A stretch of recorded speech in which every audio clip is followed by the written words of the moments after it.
Hi guys, today we're going to make easy one-pot pasta.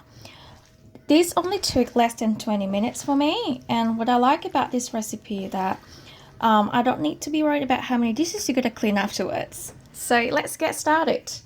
I like to break out all of my ingredients beforehand, so chop 1 brown onion, mince 6 cloves of garlic, and cut 4 strips of bacon. You can add some more bacon if you want, and then you cook them with a bit of oil. So once cooked, add chopped capsicum. I use about half. And then you add 1.5 cup of broth, 1.5 cup of milk, and 200 grams of pasta. So this makes about 4 serves. I use macaroneh. Cook for 10 minutes or until the pasta is cooked.